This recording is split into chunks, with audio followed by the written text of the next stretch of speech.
Trump's border czar took over the operation just a couple weeks ago from Border Patrol's Greg Bovino following the fatal shootings of two protesters in January at the hands of federal officers.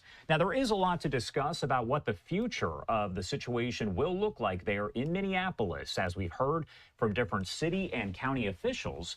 Right now, I want to bring in John Torres, the former acting director of ICE, now the president of Security and Technology Consulting at Guidepost Solutions.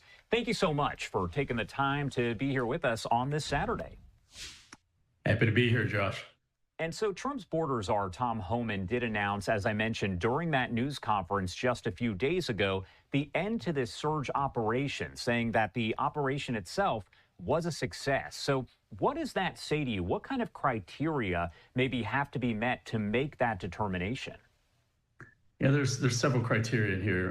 One is that they are getting cooperation from the state and locals from their jails, most importantly. There have been a number of people that were foreign nationals that are sitting in local and county jails that were targets of ICE. And historically, ICE would send a detainer, and those jails would honor that detainer and transfer custody from their jurisdiction to ICE. That was not happening in Minnesota. And for Tom Homan on the ground there, he said one of the major criteria for him is that they would have to see if the locals would start transferring custody of those people to him. And so he said that is happening.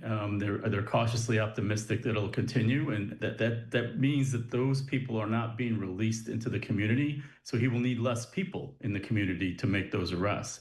And then, of course, that also means, well, how many people remain targets in Minnesota for them? You know, they have a list of people that are in jail. They also have a list of people that are already in the community, and they've been making a number of those arrests so far to date. And so as that number starts to drop, you need less people on the streets too. So there's going to be a drawdown in federal agents that are in Minneapolis, in Minnesota. They're saying that this operation was a success.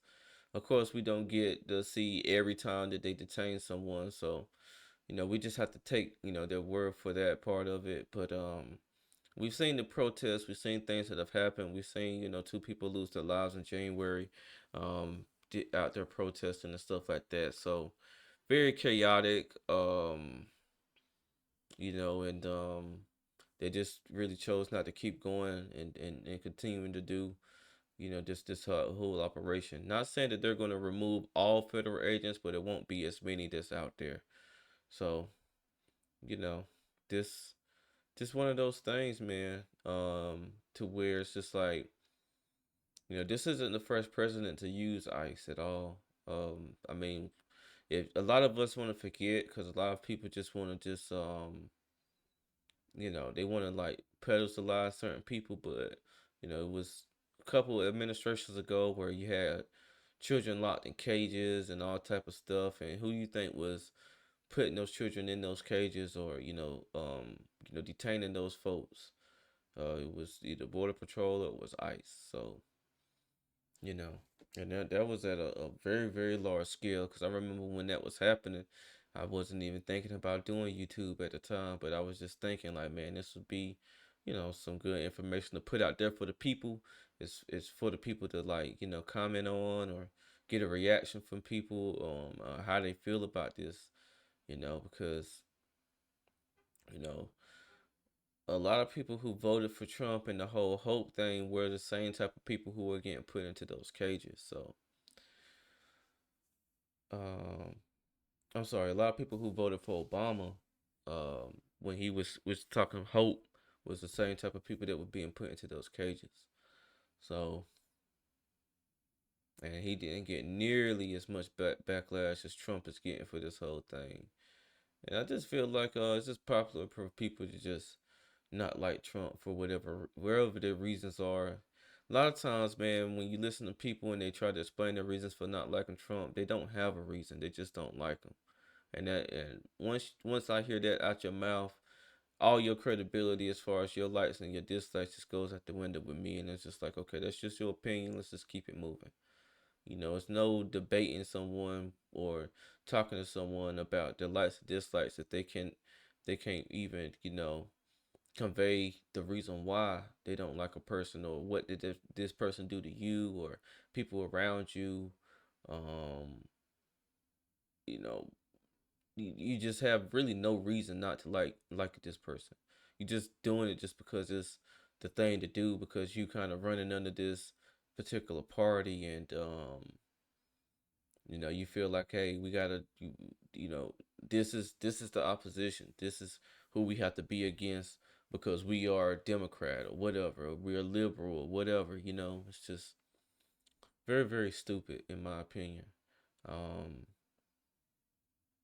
and again, it's a lot of people who I feel like if they were put into a situation to where they had been wronged by someone who was here, that wasn't supposed to be here, or if their family, someone very close to them was, they wouldn't have that same type of outlook on what Trump was trying to do or is trying to do with ICE and everything like that. So again, man, it all boils down to perspective and how you see things. But yeah, there's gonna be a drawback in Minneapolis. I'm actually happy that it is, because maybe these people will carry their ass back to work, and you know, go do something else other than being in the street blowing horns and whistles all day. It's just like, uh, even if I was living in that area, I wouldn't be involving myself in that foolishness, man. They're not out here looking for me. I'm gonna take my butt to work. I'm gonna be trying to get me some money. I'm not gonna be standing out in the frigid cold protesting for people who, trust me, these people would not be out there protesting for you if they were after you. If you were their target, you think Somalians or any other, ethnic group would be out there protesting for you? Like, yeah, let's be for real, man. And definitely like black people, like, I don't see too many, but the ones that I do see out there, it's just like there's not going to be another group in this country that's going to sit and protest for you. And when y'all wake up and realize that, I think, you know, y'all would make smarter decisions as far as what fight y'all choose to fight. The fight for black people has to be within our own communities. It has to be, someone willing to step up and speak for this or speak for that. And then you're gonna have others on the internet who say, man, you can't speak for me, you can't speak for them. Well, we just gonna have to leave you behind. Cause you're gonna fall behind. And it ain't that everyone has to follow. It's just somebody has to, end up being a person who, comes with some integrity, means what they're saying, and try to get, people to, you know, have a different outlook on how they should be living their lives and things they should be doing. Because, it's a whole bunch of excuses being made for the black community, but not a lot of you know not a lot of progress being made for certain people, man. You got your small percentage of people who are going to elevate themselves and achieve a lot. But you also have your people who, man, they're just gonna just stay where they're at, and never, ever, ever advance. They're just gonna just run in place for the rest of their lives. And because of their mindset, and then it's gonna be, like I said, it's gonna be people on the internet who, oh no, not me, I'm this and I'm that. You are a small percentage of black people who are doing this and that. But black people as a majority are not. And again, you're gonna be one of the ones who's gonna further yourselves, but you can look around, and if it ain't in your family, look to your friend's family or someone you associate with. Everybody's family is not doing up and up in the black community. And it's a big lie when I see content creators get on the internet and say that in these panels and stuff. It's just like everybody's not on the up and up. Everybody's not doing as well as they say they are. It sounds good for the internet, and of course you want to say this and that, but when you actually start seeing like the actual real life or the proof of it, it ain't there. So these people would not be out there protesting for you. I'm gonna just put it like that. They won't be. You're gonna see people that look like you protesting for you, or liberals who want to just get out there and involve themselves in a good fight because they feel some type of They feel, something as far as like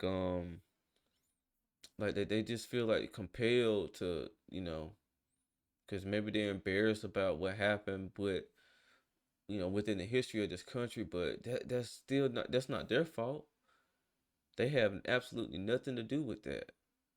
They're just trying to be apologetic and stuff like that, but they have absolutely nothing to do with it, actually. They wasn't the actual people who were doing those things. At some point, man, you have to separate yourself from things of the past, and try to focus on what you're doing presently and moving forward. But you keep living in the past so much, man, you will never ever be able to fully progress forward the way you're supposed to. So, good for Minneapolis. I'm gonna go ahead and close out this video. If you like my content, make sure that you like, comment, and subscribe to my channel. This is Justin Paul. Peace.